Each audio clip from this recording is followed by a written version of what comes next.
Chapter 28. Nuclear reactors created radiation. Period. Fusing atoms together to provide energy also created electromagnetic radiation, or EMR. The massive burst of gamma rays that erupted from Mira's aft section were at the top of the known EMR. Dangerous, destructive, and incredibly powerful, the rad levels in the burst would have incinerated a human being. But in space, they merely created a fierce light and a wave of EMR. Mira's aft still glowed hot on Oak's scope, but the metal was quickly bleeding off the radiation. In an hour or so, it might be as though the burst had never happened. Maybe when the rad levels decreased, he'd have more luck finding the cause. Or not.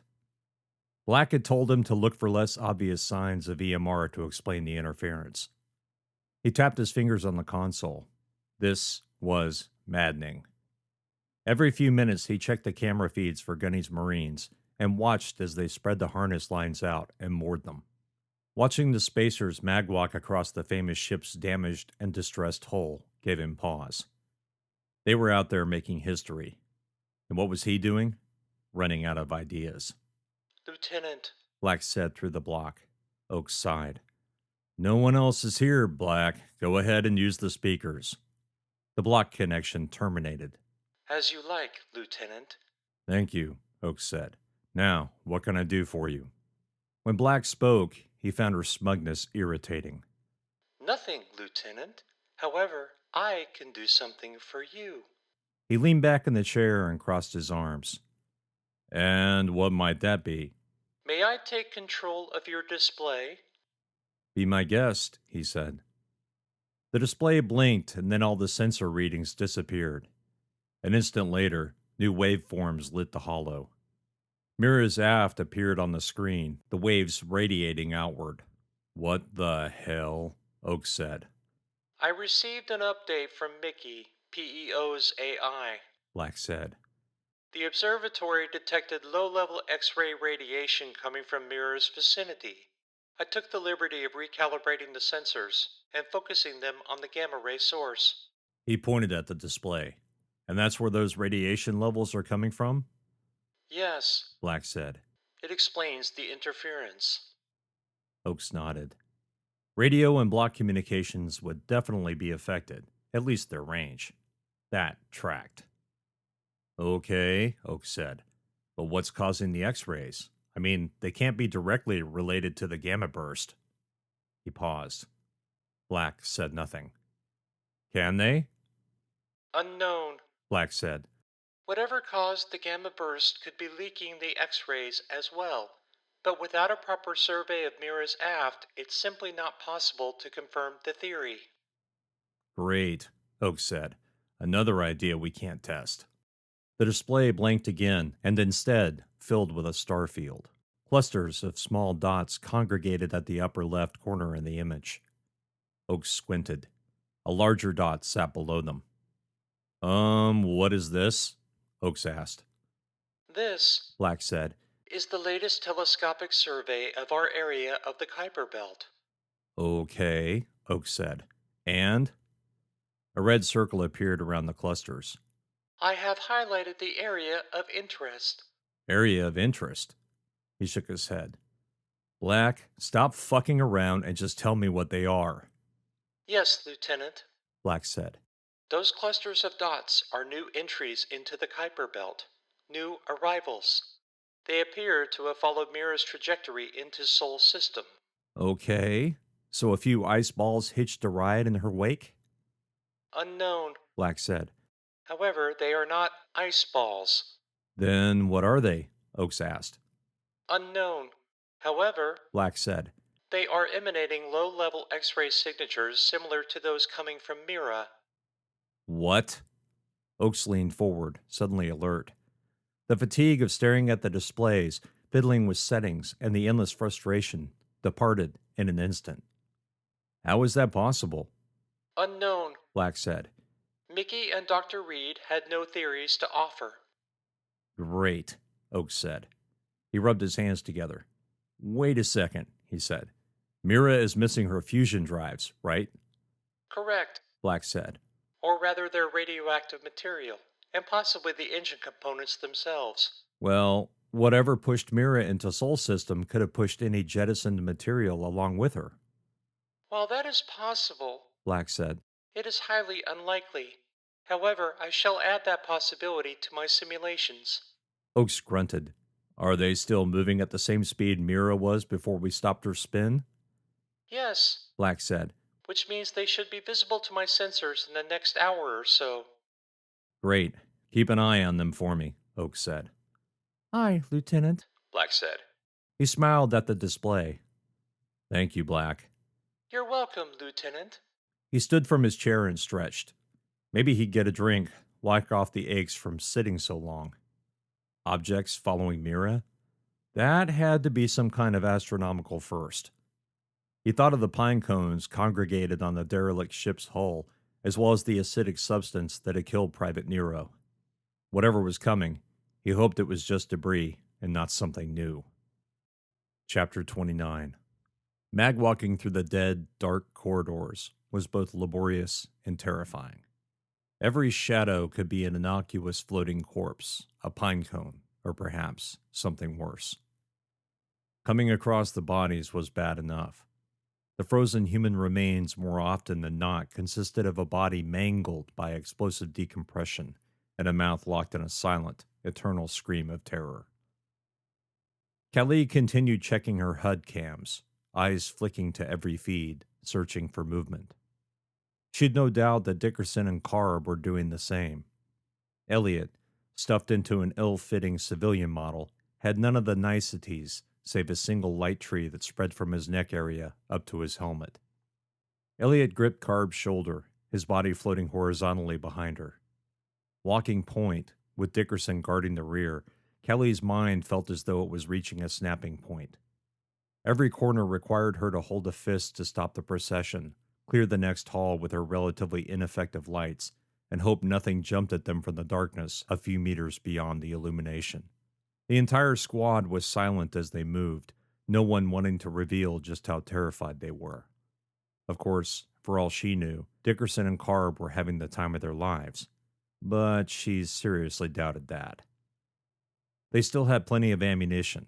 They still had working suits, but with the exception of Elliot, each suit had suffered damage bordering on catastrophic. If they weren't careful, a stray bit of shrapnel, an accidental trip into a ripped piece of metal, or a pine cone could be the final straw. Then they'd be exposed to vacuum and near absolute zero temperatures. That would end this little mission in a hurry. The absolute darkness, coupled with the fact they couldn't hear anything moving in the vacuum, meant every step could be taking them into danger. Every shadow beyond their illumination could be a hazard that would tear their suits to pieces or simply kill them outright. Killing us outright, she thought. Why didn't the pine cones just do that? That was a good question. The creatures could have easily overwhelmed any one of the Marines. Instead, they headed directly for the auto dock, and once the bubble had exploded, the creature that sliced up Elliot's arm had done it for purchase rather than as an active attack. At least that's how it looked to her. And it hovered above his mouth, she thought. The more he screamed, the lower it seemed to get. What the hell did that mean? She turned the thoughts over in her mind, doing her best to keep focused on the task at hand without succumbing to paranoia and fear. If she could figure out what the pine cones had honed in on, she might know how to defeat them, or better yet, control them. The way they floated together in swarms, the way they moved when attacked, as though they somehow knew where the attack would come from, suggested rudimentary intelligence. But how did they see? She hadn't noticed any eyes or anything resembling them. Did they see in some spectrum humans couldn't detect? Interesting question.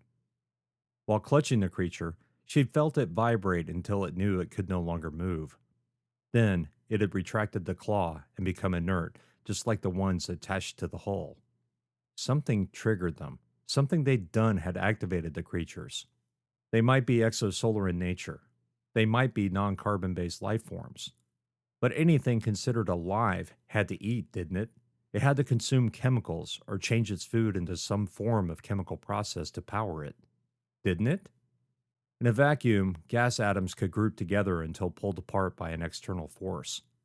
In space, especially with the temperature near or at absolute zero, the particles, when they collided, could form into discernible clouds. But that didn't often happen without gravity or some other force to help them attract one another. But that didn't mean the atoms and molecules weren't there. Most of the ocean on Earth was a dead zone now, although some life had returned after humanity realized it had to do something or face an absolute collapse of the biome. Kelly's education on Mars had included old hollows of extinct mammals and fish that once filled Earth's oceans. Some whales, extinct since before the Soul Era, consumed microbial life forms called plank something. They did so by filtering the water through strainers. What if the pine cones did the same thing with a gas? Dickerson, you, Carb, and Elliot are all from Earth, right? She said over the squad channel. Aye, Corporal. Dickerson said. From the original gravity well. She rolled her eyes. You still grew up in a dome. Don't get all high and mighty. Sorry, Corporal. Didn't mean for it to come out that way. Kelly was a little touched by the remorse in his voice. Forget it. Just me being overly sensitive. The channel went quiet as she checked another corner. They were more or less in the middle of the foredecks. The wide corridor broke off into smaller corridors that stretched into darkness. Each junction gave an unseen enemy chances to come at them from both the port and starboard halls. Clear, she said, and continued walking. You know anything about plank something? Plank something, Corporal? What are you talking about? Maybe nothing, she said. I just remember some hollow about whales and how they ate. Ah, He said. Plankton? Yeah, she said. That's it. Another thing they fucked up in the Common Era. Carb said. They're extinct. What about them? Was thinking about our pinecone friends. They have to eat something. Dickerson whistled. Yeah, I guess they do. From all the damage to the deck plating, I figured the little fuckers were eating the Atmos steel. I don't think so, Kelly said. There are hundreds, maybe thousands of the things on the ship's surface, and I'm willing to bet the cargo bay has a lot more of them. If they were eating the metal, I doubt there'd be any metal left. Good point. Dickerson said. Okay, so what are you thinking? She shrugged as she crouch walked further down the corridor, her eyes scanning the darkness. I don't think they were attacking us as a food source, she said. I think they wanted something we have, though. Like what? Carb said. We're in a goddamn vacuum. No way they could smell us. Maybe they can, Kelly said. Maybe smell is the wrong word, but it's the same function. Dickerson chuckled. Corporal, it sounds like you have an idea, so just spit it out already. The suspense is killing me.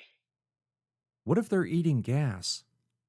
Gas? Dickerson said. What are you talking about? Yeah, Carb said. unless they like the smell of Dickerson's farts, I don't think we have anything they want. They sure as shit didn't want oxygen. True, Kelly said, ignoring Carb's sarcasm. But they seemed to come to life after we pressurized the medical bay. The cargo bay wasn't pressurized, Dickerson said. but they chased us. Tried to get to... He stopped mid-sentence. The comms went silent for a moment. Tried to get to what? Kelly asked. to me and Elliot. He finally said. Kelly nodded, even though she knew they couldn't see the gesture. And Elliot's suit was damaged. He had blood from his missing hand. I'm still here and listening, Corporal. Elliot's gravelly, raspy voice said. She winced. Sorry, Elliot, didn't mean to remind, Forget it. he said. I know what you meant. Please continue. Anyway, the suit was damaged and leaking. It was expelling CO2 to keep the atmosphere clean. Guessing your recycle failed. Dickerson grunted. How does that explain the autodock attack? Its CO2 filters were shot. It too was venting gas particles. Not much, mind you, but maybe enough to attract them, Corporal, I'm beginning to like you, Carb said. but that's crazy. Why? Kelly asked. Plants convert CO2 into oxygen and use the chemical process to stay alive. What's to say these things don't do something similar? The group fell silent. She kept seeing the image of the pinecone's claw stroking the air Elliot expelled in his screams once the bubble broke. If CO2 attracted them, then they might have a way to repel them, or at least corral them somewhere else in the ship. Too bad Mira was riddled with damage and completely without pressure. Then they could run something moved up ahead. Her targeting net went active, and 3 markers appeared on her HUD. "Halt," she whispered. Once again, only Elliot's raspy breathing filled the comms. She thought about telling him to mute himself, but she wasn't even certain his model of suit had that option. Not that it mattered. It wasn't like she could hear the targets moving in a vacuum. Kelly narrowed her light focus and shined them at the nearest target. The shadows thinned, but were still close-knit enough to obscure most of the object. She did, however, get an idea of its shape. "Cover me," she said. Kelly didn't look at the rear cam to see if Dickerson had followed the order. She knew he would. If something came at her from the side of the hallway, he'd destroy it. Kelly crouch-walked forward, her rifle pointed directly at the nearest shape. Her lights finally caught enough of it for her to see. Her breath hitched in her lungs when she realized it was a pine cone. But it looked strange. After a moment, the reason it hadn't looked familiar was obvious. The pine cone was split in half like a potato. As it slowly turned over in the ZG, it looked more and more like a hollowed-out fruit. The claw, still razor-sharp and utterly alien, protruded from an intact portion of the creature's bottom, but there were no guts. Apart from the metallic shell and the claw, it might as well have been an empty seed pod. She slowly turned her head to catch the others in her light. The 2 other pine cones had suffered the same fate. "Clear," she said. "What'd you find, Corporal?"